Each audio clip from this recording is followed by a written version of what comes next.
ഈ all decker എങ്ങനെയുണ്ട്? കൊള്ളാമോ? കുറേ ദിവസമായിട്ട് ഉണ്ട് കേട്ടോ ഈ ചോക്ലേറ്റ് ബോക്സ് ഇവിടെ ഫ്രിഡ്ജിൻ്റെ മുകളിൽ കിടക്കുന്നത്. അതിൻ്റെ ഭംഗി കണ്ടിട്ട് എടുത്തു വെച്ചത് തന്നെയാണ്. അപ്പോൾ ഇന്നത്തെ ക്ലീനിങ്ങിൻ്റെ ഇടയിൽ പിന്നെയും ആ ബോക്സ് കണ്ണിൽ പെട്ടു. അപ്പോൾ അത് ഒഴിവാക്കാൻ തോന്നിയില്ല. അപ്പം മനസ്സിൽ തോന്നിയ ഒരു ഐഡിയ വെച്ച് ചെയ്തതാണ് കേട്ടോ ഈ ഓൾ ഡെക്കർ. ഈ ബോക്സിന് 3 പാർട്ടായിട്ടാണ് ഉള്ളത്. അപ്പോൾ അതിനിടയിലുള്ള ആ ഗോൾഡൻ കളർ, ചോക്ലേറ്റ് ഒക്കെ വെക്കുന്ന ആ ഗോൾഡൻ കളർ പാർട്ട് വെച്ചിട്ടാണ് ഞാനിപ്പോൾ ഇന്നത്തെ ഒരു ഡെക്കർ ഉണ്ടാക്കിയത്. എൻ്റെ കയ്യിൽ കുറച്ച് റെഡ് കളർ ക്ലോത്ത് ഉണ്ടായിരുന്നു കേട്ടോ. കട്ട് പീസാണ്, ലൈനിങ്ങിൻ്റെ ബാക്കി ബാലൻസ് വന്നതായിരുന്നു. അപ്പോൾ ആ ക്ലോത്ത് യൂസ് ചെയ്തിട്ട് ഞാൻ കുറച്ച് ഫ്ലവർ അങ്ങോട്ട് ഉണ്ടാക്കി, റെഡ് കളർ ഫ്ലവർ. പിന്നെ കുറച്ച് ലേസ് ഉണ്ടായിരുന്നു, അത് ഏതൊരു സാരിക്ക് ലേസ് വെക്കാൻ വേണ്ടിയിട്ട് അങ്ങാണ്ട് മേടിച്ചതാണ്. അപ്പോൾ അതിൻ്റെ ബാലൻസ് വന്ന ഫ്ലവേഴ്സാണ്. അപ്പോൾ ആ ഫ്ലവേഴ്സും കൂടെ മിക്സ് ചെയ്തിട്ട് ഞാൻ ഇതിൽ അങ്ങോട്ട് ഒട്ടിച്ച് വെച്ചു. അപ്പോൾ വെച്ച് കഴിഞ്ഞപ്പോൾ സംഗതി കാണാൻ നല്ല ഭംഗിയൊക്കെ ഉണ്ടായിരുന്നു.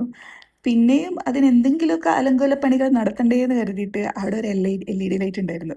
അതെടുത്തിട്ട് ഇതിൽ വെച്ച് കൊടുത്തു. അപ്പോൾ നോക്കിയപ്പോൾ സംഗതി സൂപ്പറാണ്. ഞങ്ങൾക്ക് ഇഷ്ടമായി. നിങ്ങൾക്കോ? അഭിപ്രായം പറയണേ കേട്ടോ. ഇനി മക്കളെ വെക്കേഷൻ കഴിയുന്നവരെ ഇങ്ങനെ ഓരോന്നൊക്കെ നിങ്ങൾക്ക് പ്രതീക്ഷിക്കാം കേട്ടോ.